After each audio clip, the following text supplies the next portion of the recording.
La sesión de hoy es negativa y necesariamente porque estamos viendo cosas que evitar. Estamos viendo errores comunes exegéticos que Orozco llama falacias exegéticas. Es la unidad 5 de Orozco que ya han estudiado. No voy a cubrir todos los errores que él menciona, voy a apuntar los que considero más comunes, más peligrosos, más fáciles de caer en estos errores. Y él divide en 3 diferentes secciones. Hay malos usos de palabras, y luego él habla de malos usos de la lógica, y él habla de malos usos en nuestras, o fallas en nuestras presuposiciones, y luego tiene una categoría de errores varios o diversos.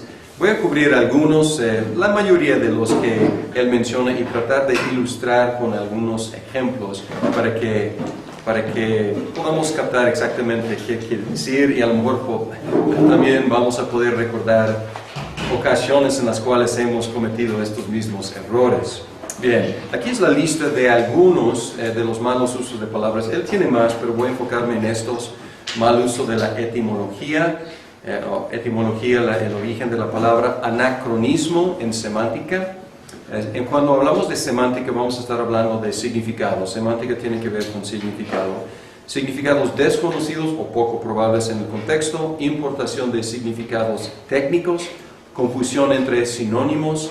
Restricción ilegítima de significado, expansión ilegítima de significado y olvido de géneros literarios. Bien, vamos a hablar primero de etimología.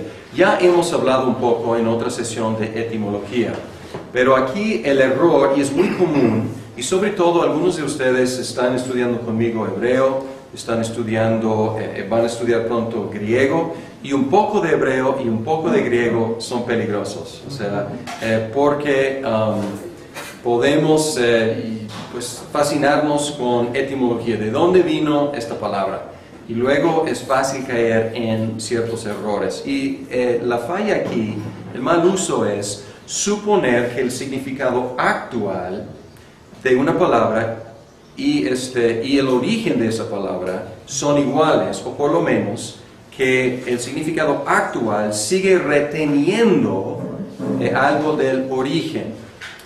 Unos ejemplos en nuestro idioma. Bikini.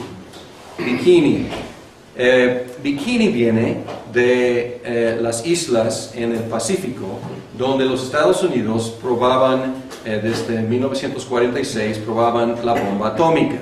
Y cuando el diseñador del bikini quiso pues revelarlo al mundo, él sabía que iba a ser una explosión. Entonces él escogió una isla donde había explosiones atómicas, porque iba a crear el mismo impacto. Ahora nosotros hemos ido con la finta de bi y hemos pensado que tiene que ver con 2 piezas. Nada que ver, o sea, y ahora hay monokini y hay tankini y hay cosas así, pero nada que ver, o sea, tiene que ver con las islas, pero ya no pensamos en eso cuando pensamos en... sí, voy a... eso, a favor de no patear la cámara, gracias. Sí, entonces nada que ver con su origen. ¿Qué quiere decir? Es un traje de baño de mujer que tiene 2 piezas, y sí causa un impacto a veces. A veces agradable, a veces desagradable, pero es otro asunto. Ahora, helicóptero. Pensamos en una máquina, una forma de transporte que tiene ciertas características, ¿no? Que puede volar verticalmente, horizontalmente, etc. Pues el origen de la palabra es hélicos o hélicos y ala, terón. Entonces, helicópterón. Entonces ya no pensamos en espiral, una ala espiral. O sea, si lo pensamos, o sea, es obvio, así es una ala que va girando, pero ya no pensamos en eso, pensamos en una cierta máquina. Entonces el origen ya no nos importa. Bien. Y en inglés hemos cortado la palabra y decimos chopper. Y chopper toma parte de hélicos y parte de terón. O sea, hemos dividido las palabras de una forma no de acuerdo a su origen, y hemos creado otra abreviación que esconde aún más el origen, la etimología. Economía. Economía venía de el nomos del oikos, es la ley de la casa. Pero economía, pensamos en finanzas, pensamos no tanto en las reglas de la casa, pensamos en cuestiones financieras. Entonces, unos ejemplos en nuestro idioma. Y sería ilegítimo, digamos, dar un discurso y apelar mucho al origen, porque el origen ya no, o sea, es interesante la etimología, pero el uso actual no tiene nada o mucho que ver. Bien, aquí un ejemplo de mal uso de la etimología. Hechos 14:23 dice, constituyeron ancianos en cada iglesia, y después de orar y ayunar los encomendaron al Señor en quien habían creído. La Biblia de las Américas dice designaron ancianos, la Nueva Versión Internacional dice nombraron ancianos. Es un verbo, es un participio en griego, aquí lo tengo escrito, y es kairotonesantes, y es formada de la palabra kais, y kais es mano. Entonces, vamos al léxico de Bauer, que es el estándar, y Bauer dice que originalmente tenía que ver con elegir las manos, elegir levantando las manos, digo. Es una elección levantando las manos. Pero luego él dice que más adelante el significado como se expandió o se generalizó y tenía que ver con elegir de cualquier forma a cierto oficio. Entonces la idea de levantar las manos empezaba a perderse, era elección cualquiera, un oficio o un oficio, un puesto. Ahora, en un librito que se llama La Iglesia Apostólica, ¿cuál es?, de 1856, argumenta muy fuertemente a favor del sistema presbiteriano de gobierno eclesiástico, con el cual estoy de acuerdo. Pero el autor dice, pues, el significado original de la palabra, en el original, es elegir por medio de una muestra de las manos. Y aquí está apelando a ¿qué? La etimología. Aunque Bauer dijo que realmente la etimología se había perdido algo en el curso de la historia de esa palabra. Entonces el autor concluye que los ancianos deben ser elegidos por un voto popular. Es lo que hacemos, o sea, levantamos la mano en un voto popular. Bauer observa que aquí en Hechos 14:23, los apóstoles son los sujetos. O sea, la congregación no son los que están levantando la mano. Si alguien está levantando la mano, parece que fue Pablo y Bernabé para designar, para apuntar ancianos. No sabemos exactamente cómo pasó. Y el voto popular puede ser la mejor manera de elegir ancianos. Hay un ejemplo de elegir a los 7 en Hechos 6, no eran ancianos, eran quizás diáconos o protodiáconos y había un voto popular. Puede ser en el Didaque, habla, o sea, un manual posterior al Nuevo Testamento, habla de una votación popular y obviamente hay que tomar en cuenta la gente que mejor conoce a los candidatos. Entonces todo esto tiene lógica. Sin embargo, la base de esta práctica, aunque sea la mejor práctica, no es la etimología de una sola palabra griega. Entonces a lo mejor la conclusión es buena, ¿me explico? Sí. No estoy en desacuerdo con la conclusión. Sin embargo, es un proceder peligroso apelar a una etimología que ya no era parte del uso de la palabra en el tiempo del Nuevo Testamento. Un ejemplo. Bien. Y si tienen alguna pregunta, pueden hacérmela, ¿no? Adelante. Segundo error es anacronismo en la semántica.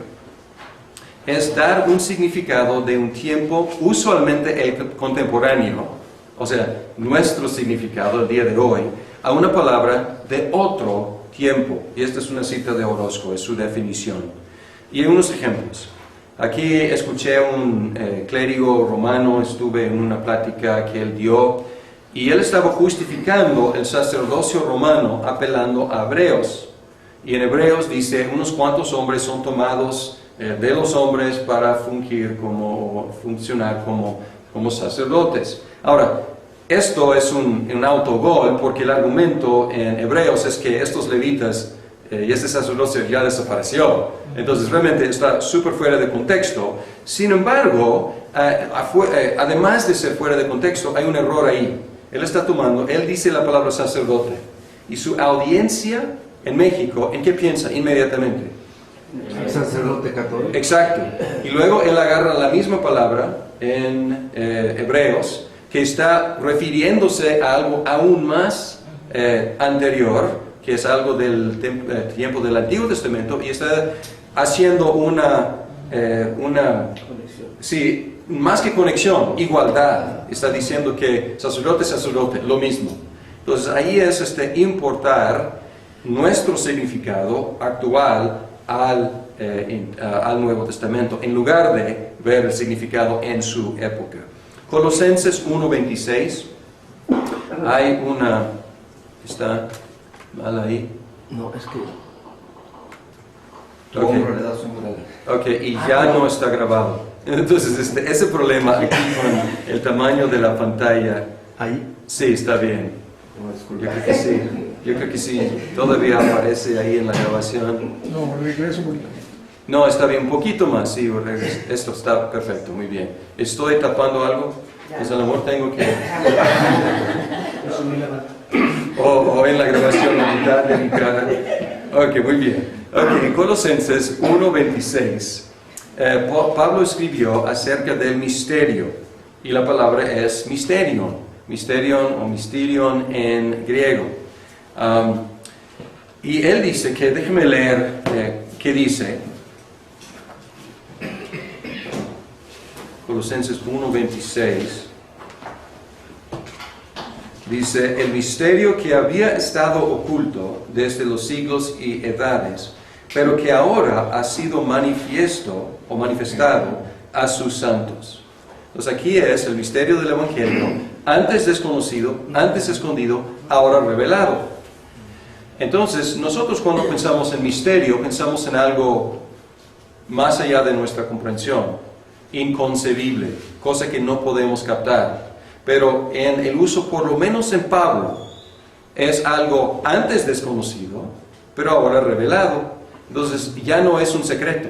Era un secreto, era algo, podemos decir, misterioso en nuestros términos, pero ya no es en nuestros términos. Entonces sería un error decir que el Evangelio es un misterio, o sea, que no se puede comprender, no se puede entender, porque Pablo dice que es un misterio. No, que es un misterio para Pablo en su contexto. Algo antes desconocido, ahora revelado. Entonces hay que tener cuidado de no aplicar nuestra idea de misterio a lo que Pablo está haciendo o diciendo. Y aquí en su contexto, o sea, el contexto mismo explica cómo Pablo está usando la palabra. Entonces no es tanto tener que, o sea, vale la pena estudiar la palabra en sí, pero el contexto manda, el contexto dice cómo Pablo está utilizando la palabra. Bien. Significados desconocidos o significados poco probables o hasta imposibles en el contexto. Y otra vez el contexto manda. Significados desconocidos en el tiempo del texto bajo consideración. En los léxicos, en Bauer y en BDB, pueden encontrar referencias a esta palabra en literatura fuera del Antiguo Testamento o fuera del Nuevo Testamento. Y puede ser de otras épocas. Entonces, si está refiriéndose a Filón, digamos, o vamos a encontrar que Filón utilizaba cierta palabra. Pues Filón fue antes del Nuevo Testamento. Entonces hay que asegurar de que el uso que él está, Bauer o BDB, que están mencionando, es de la época del Nuevo Testamento. ¿Me explico? Entonces no hay que... básicamente es una cuestión de anacronismo también, pero y es la idea de que ese sentido a lo mejor fue conocido para Sócrates o para Filón, pero ya no era el mismo significado en el griego koiné. A lo mejor en el griego clásico era el significado, pero ha cambiado. Y podemos pensar en español o inglés o cualquier otro idioma, cómo a través de los siglos las palabras cambian en su significado.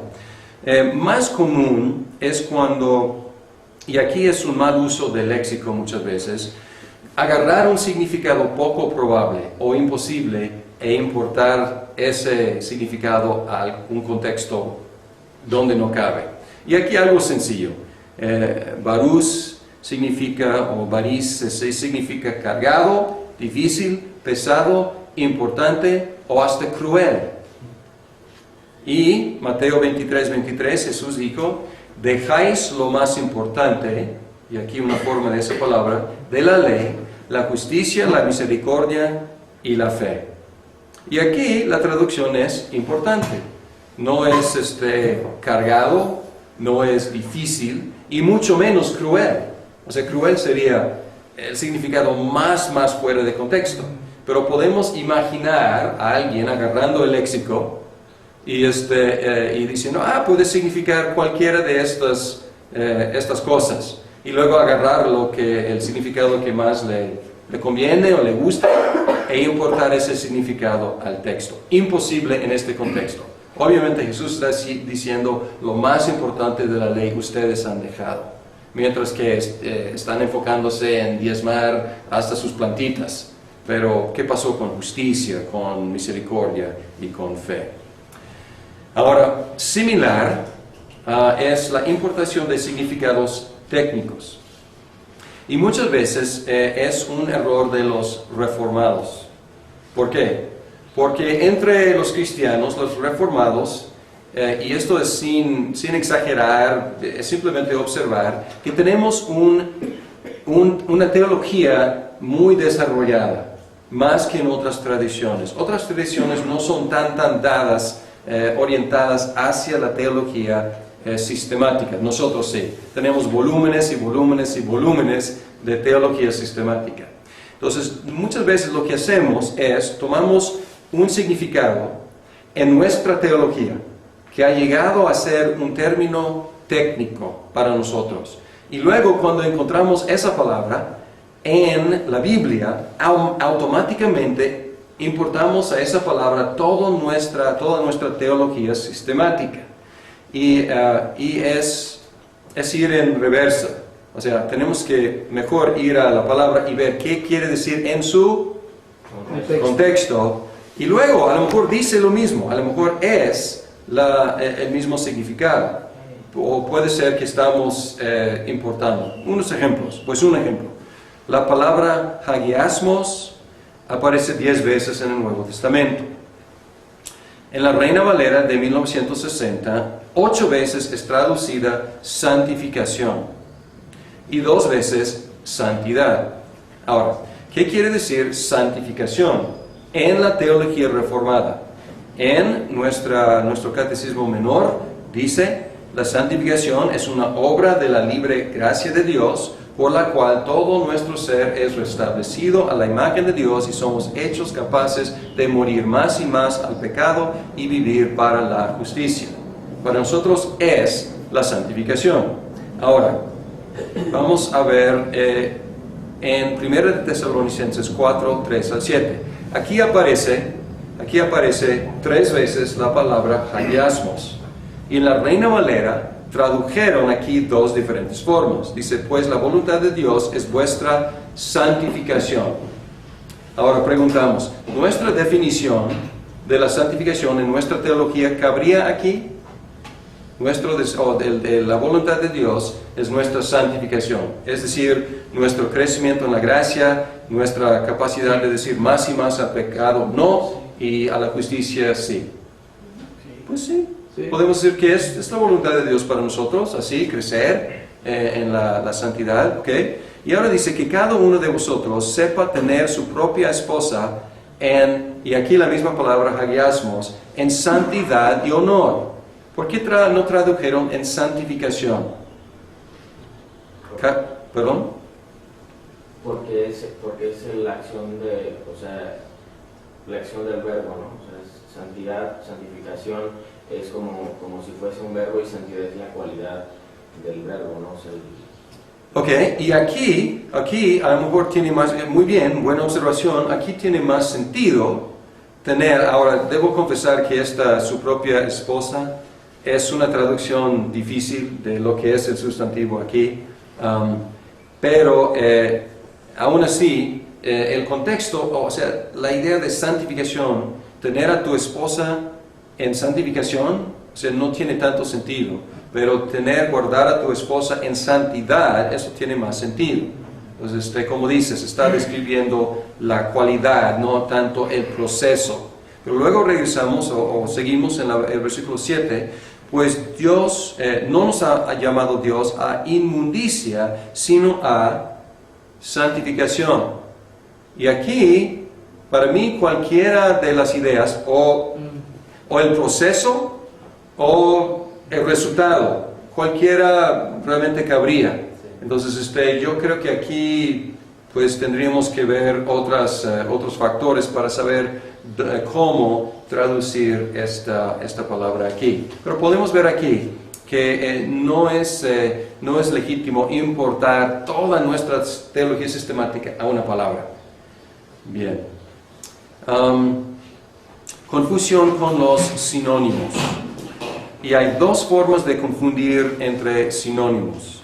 Una forma es tratar dos palabras como si fueran exactamente iguales. O sea, dos palabras distintas como si fueran exactamente iguales. Y aquí tenemos que tener cuidado porque a veces dos palabras en hebreo o dos palabras en griego son traducidas a una sola palabra en español y podemos ir con la finta. Por eso estamos tratando de usar Strong y estamos tratando de regresar atrás de la palabra en español y ver que a veces hay dos o hasta tres o hasta más palabras griegas o hebreas que son traducidas de la misma forma en español. A lo mejor hay más variedad semántica en griego o en español sobre ese tema, o sea, sobre ese concepto que en español. Y en español, pues, no tenemos mucha opción. Entonces, por eso, y aquí, debo poner aquí, por eso no solamente debemos usar Strong, sino también debemos aprender a utilizar las concordancias en griego y en español. ¿Por qué? Y esto pasó en esta semana, estuve platicando con uno de ustedes, y la tarea para hoy fue ver en Strong una palabra. Y lo que hicimos, y esta persona fue Mariana, vio en Strong todas las instancias de esta palabra, y luego buscamos en griego. Y hubo otra instancia en griego que no apareció en Strong. ¿Por qué? Porque en la Reina Valera se traducía o se traduce con otra palabra. Entonces no va a aparecer en Strong, va a aparecer en otro lado. ¿Está claro esto? Sí. Entonces, pero para ver todas las instancias de esa palabra griega, tenemos que utilizar la concordancia en griego. Pero Strong nos ayuda porque nos da el número, nos da cuál es la palabra. Entonces está bien empezar con Strong, pero también es bueno consultar y no ir con la finta. Y también podemos ver que pues hay diferentes palabras en griego o hebreo, y ahí tenemos más tarea. Tenemos que explorar si en esas palabras hay algo de diferencia. Entonces, un error es tratar dos palabras distintas como si fueran exactamente iguales. Y la otra confusión es lo opuesto. Es tratar dos palabras casi iguales como si tuvieran significados muy, muy distintos. Y aquí un ejemplo muy famoso, y lo he escuchado muchas veces. La gente dice que hay diferentes tipos de amor en el Nuevo Testamento. Y esto se basa en diferentes sustantivos o diferentes verbos griegos. Y dicen que philos o phileo, phileo es el verbo, es el amor humano, es el amor nada más de amistad. Y luego dice, pero agape o agapao, que es el verbo, esto es amor divino, esto es amor desinteresado, este es amor cristiano. Pero hay un problema, son dos vocablos diferentes, pero se usan a través del Nuevo Testamento intercambiablemente. Y el caso más famoso es al final en Juan, cuando Jesús está hablando con Pedro y dice, ¿me amas? ¿Me amas? ¿Me amas? Y él está utilizando a veces fileo y a veces agapao. Y algunos intérpretes han tratado de hacer pues grandes explicaciones de eso, pero parece que está simplemente variando. Es como decir, ¿me amas? ¿Me quieres? Y en el contexto, ¿hay diferencia entre amar y querer? En español sería lo mismo.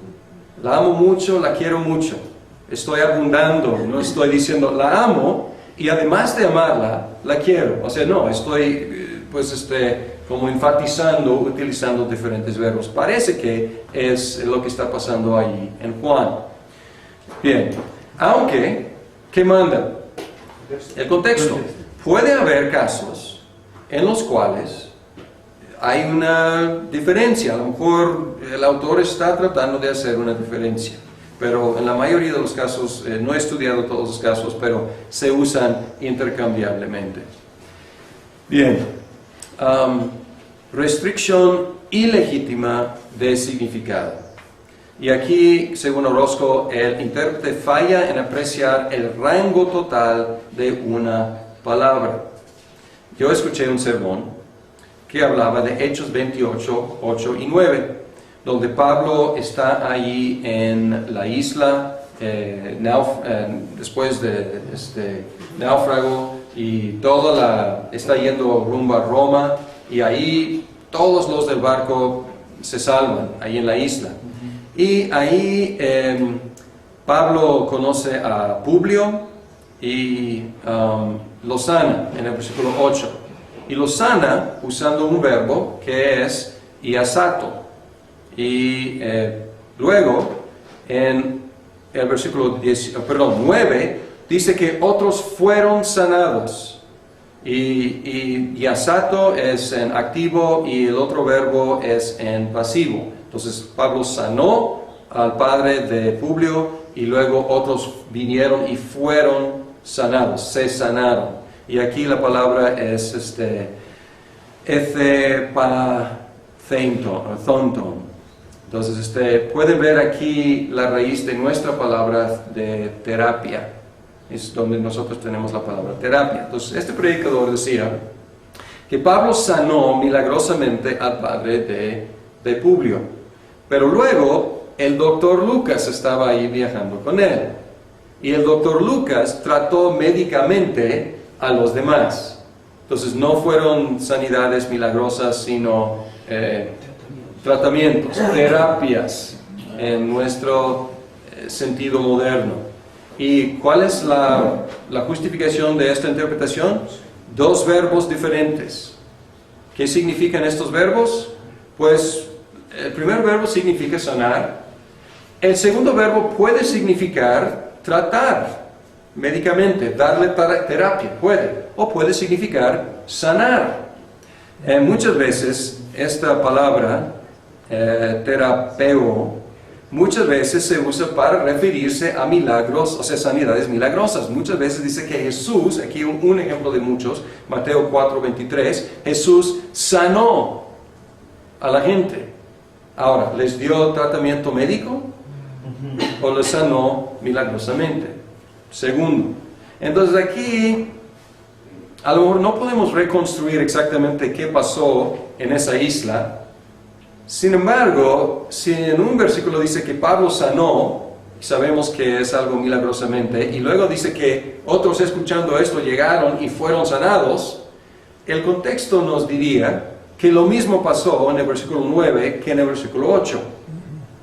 Y la diferencia del verbo realmente es una cuestión de estilo más que nada. Entonces sería una interpretación más acorde, más de acuerdo con el contexto. Entonces cuidado.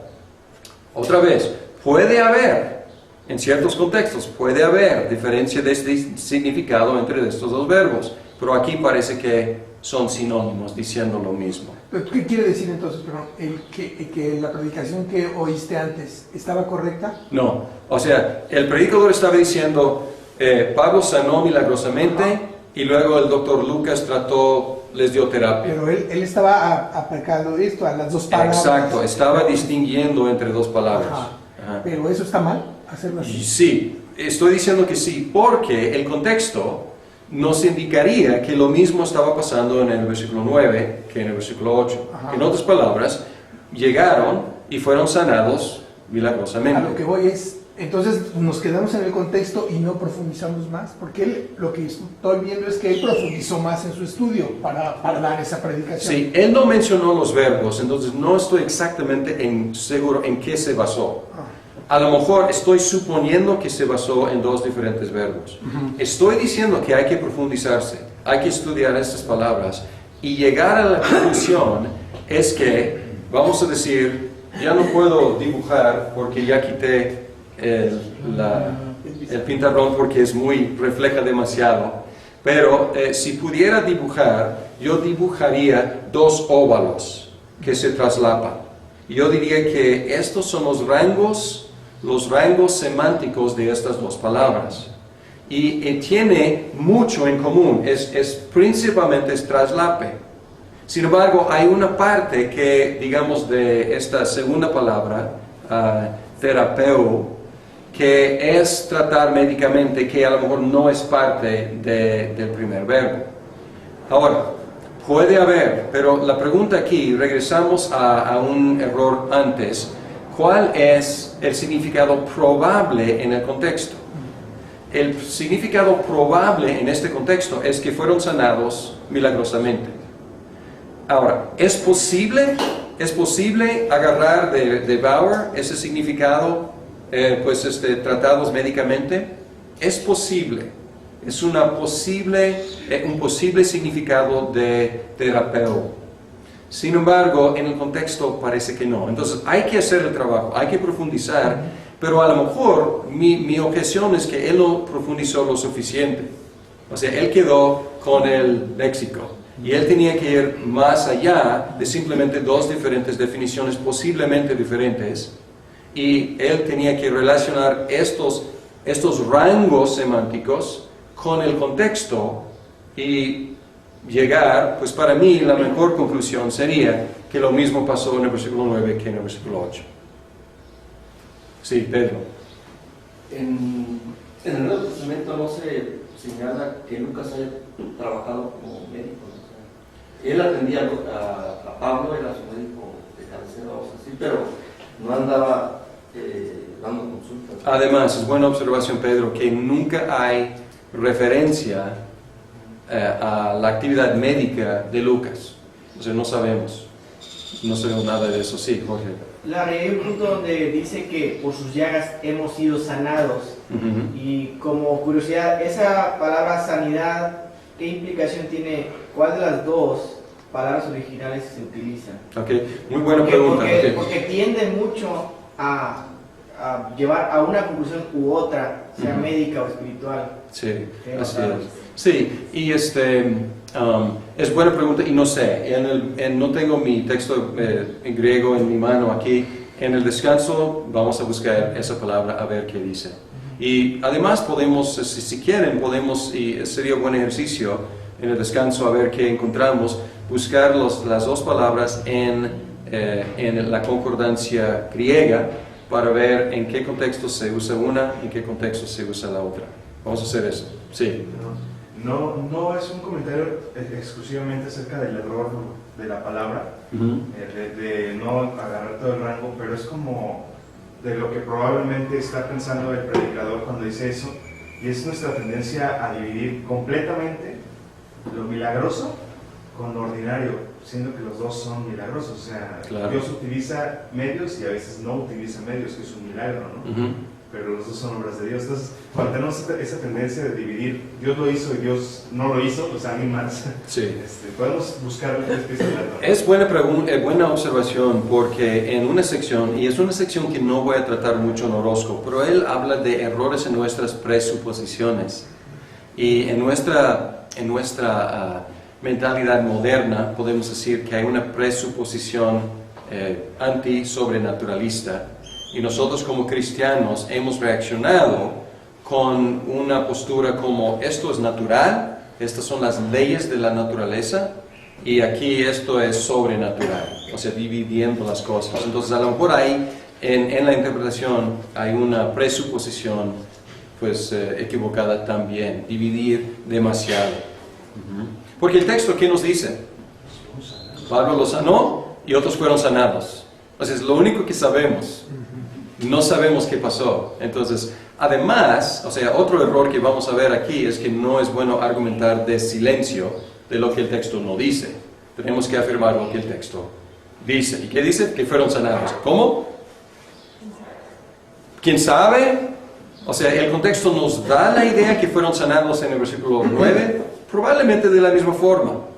Pero si yo predicara sobre este texto, no sería un punto de mucho énfasis.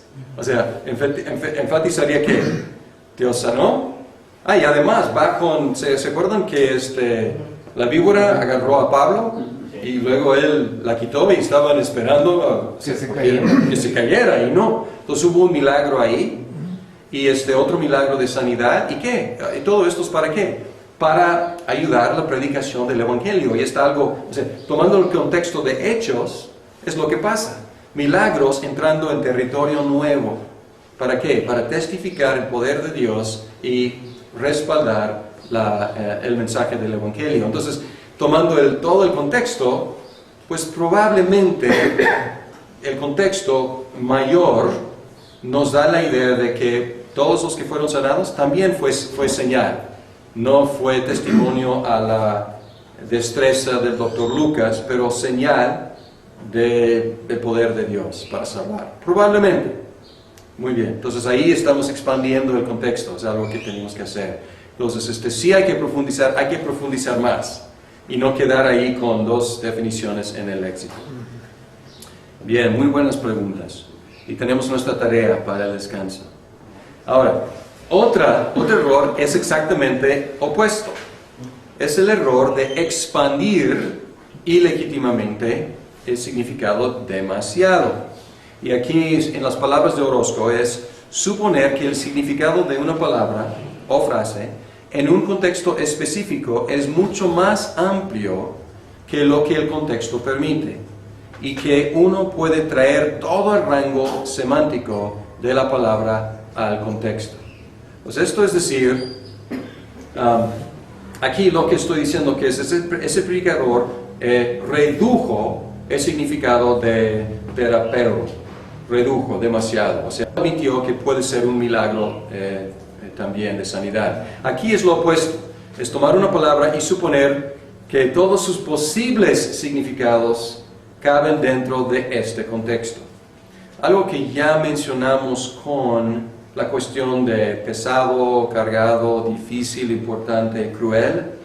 O sea, suponer que todos estos contextos o todos estos significados pueden caber dentro de un cierto contexto es expandir demasiado el significado. Normalmente es un abuso de los léxicos y ahí dan más de un significado. Bien, vamos a ver un ejemplo. Según Bauer, la palabra kainos puede significar no usado, como en inglés hablamos de un new car y un used car. Un new car puede ser del año pasado, pero no es usado. O sea, el new car es un carro que no ha sido usado todavía. Puede ser a lo mejor en 2010, puede ser de modelo 2009, pero todavía es un new car porque no es usado. Bien. Puede significar previamente desconocido, puede significar extraño, puede significar nuevo, simplemente nuevo, es normalmente como se traduce, o superior al antiguo, es nuevo y no solamente nuevo, pero mejor. Bien, odres nuevos, ¿qué son? Son odres no usados. Por eso, pues son más flexibles y si echas ahí vino nuevo, los odres nuevos no usados pueden expandir con la fermentación y no se rompen. Odres viejos son odres usados. Entonces, por eso ya no, pues ya secados o no sé qué. Bien. Entonces, y ahí en Hechos, los atienses se interesaban en algo nuevo. ¿Se dedicaban a qué? A decir y oír algo nuevo. ¿Y qué significa? Cosas previamente desconocidas para ellos. En otras palabras, novedades. Los podríamos traducir aquí. Se dedicaban a escuchar y hablar novedades. ¿Son cosas absolutamente nuevas? Pues quién sabe. Se pueden ser muy antiguas, pero ellos no han escuchado. Son para ellos previamente desconocidas. El nuevo pacto. El nuevo pacto es más reciente y en ese sentido es nuevo y es superior al Antiguo Testamento. No es una novedad porque fue predicho, anticipado en el Antiguo Testamento. No es algo extraño, no es una sorpresa, no es algo no usado, o sea, no cabe aquí esa idea, pero es algo nuevo y superior, una mejora, una superación de algo anterior. Entonces aquí podríamos traducir en todos los casos, en español, nuevo. Y está bien, no hay problema, nuevo. Sin embargo, ¿nuevo en qué sentido? Y sería ilegítimo en cada uno de estos contextos importar todos los significados. Es decir, odres nuevos significa odres extraños, odres sorprendentes, o odres previamente desconocidos. O sea, obviamente no entran, o sea, no es la idea. Son odres que no han sido usados. ¿Está bien? Entonces hay que ver el contexto y cuáles de los significados permite el contexto. Y ni expandir demasiado, ni restringir demasiado. Sí, Isaí. Perdón, como ejemplo, escuché una predicación donde le ponían a los odres la misma característica del nuevo pacto. O sea, que eran superiores a los viejos. Entonces, tal vez se valía, pero se me hizo así como muy rebuscado. Pues quién sabe, ¿no? Porque sí, ahí porque ¿qué va en los odres nuevos? Vino nuevo. Y a lo mejor yo relacionaría más vino nuevo con nuevo pacto que los odres, ¿no? O sea, los odres son ahí el contenedor, pero el contenido es el vino. Y obviamente Jesús está usando lenguaje simbólico allí. Y probablemente nuevo pacto y vino nuevo tienen más relación, más directa. ¿Ok? Larry. Sí.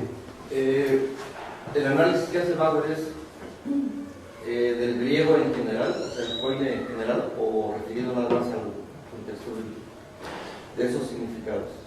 Aquí sí es el koine. Aquí yo de Bauer estoy viendo ejemplos de definiciones en el Nuevo Testamento. Pero referido únicamente en el uso en el Nuevo Testamento o en el koine de la época en donde se usaba esa palabra para, no sé, explicar o dar a entender eso. Ok, es una buena pregunta porque podemos decir que en el koine del Nuevo Testamento queremos saber cómo se usaba la palabra en esa época. Koine quiere decir común. Era el lenguaje vulgar en sentido de lenguaje común, no era el griego clásico. Y el uso común es lo que queremos entender, aunque puede haber, y aquí tenemos que hacer la tarea, puede haber significado más específico en el Nuevo Testamento. Puede ser que un autor del Nuevo Testamento tome una palabra de uso común y lo use en una forma un poco diferente. Entonces es tarea más sutil aquí. Es tarea decir, ok, esto así se utilizaba aún en la época, pero Pablo lo utilizaba de otra forma, podemos decir. Y no tengo un ejemplo en la mente, pero sí hay. Entonces queremos saber las dos cosas, cómo se utilizaba y cómo la utilizaban los apóstoles. Y igual podemos hacer la pregunta, ¿cómo se usa tal palabra en México en 2009? Y luego podemos hacer la pregunta, ¿cómo se usa entre los cristianos? Y a veces hay una diferencia, a veces es exactamente lo mismo y a veces hay una diferencia, no me llega a la mente. Santo. Ok, muy bien. Ok, perfecto. O sea, un santo normalmente para todo el mundo es pues un personaje del pasado que ha sido canonizado, etcétera, etcétera. O figurativamente es una persona muy buena, él es un santo. Para nosotros es que Apartado. un cristiano, sí, un apartado para Dios, ¿no? Entonces puede haber estos tres, en este caso, tres significados contemporáneos de la misma palabra. Muy bien, buen ejemplo. Perfecto. Ok, aquí, expansión, no sería correcto aplicar todos estos sentidos a todos los contextos. Y aquí, advertencia, los puntos del bosquejo del sermón no deben salir de las definiciones posibles en el léxico. Y esto se ha hecho. Estamos predicando sobre, no sé, Mateo 9, odres nuevos, vino nuevo. Mi primer punto, son odres previamente no usados. Perfecto. Segundo punto, son odres extraños.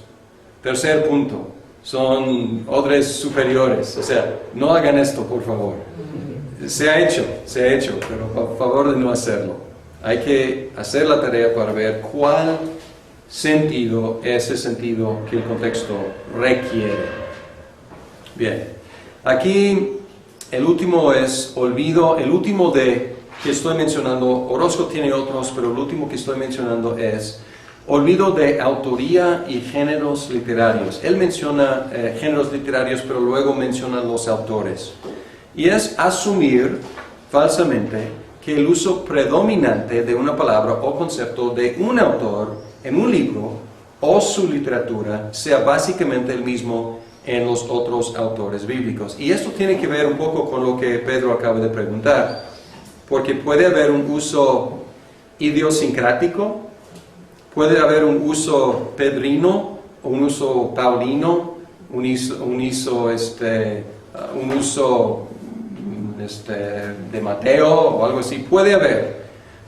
Y igual tenemos que, si estamos aún más lejos, si estamos en los evangelios sinópticos, puede haber algo de diferencia, pero son muy parecidos. Si incluimos a Juan, pues muy diferente. Si incluimos a Hechos, pues Hechos y Lucas tienen mucho en común. Si incluimos a Pablo, pues ya estamos en otro género y otro autor. Género de epístola en lugar de historia. Si incluimos los proverbios, pues ya estamos en otra época, otro autor, otros autores, otro idioma, otra cultura. Entonces hay que tener mucho cuidado. Por ejemplo, un problema clásico es definir la palabra ley. Ley, nomos o Torah.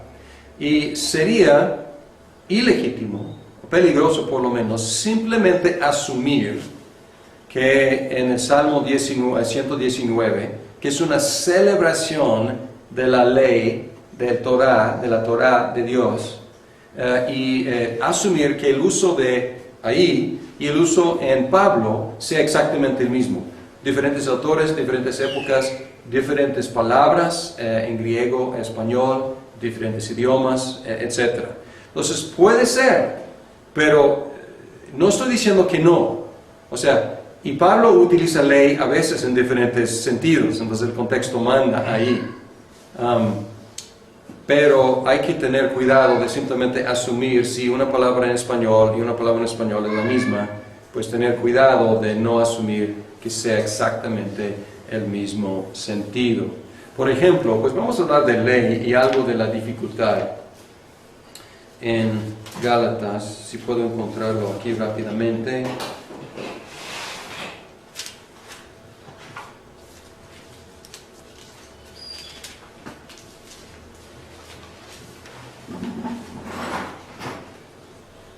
En Gálatas 4:21. En el mismo versículo, parece que Pablo está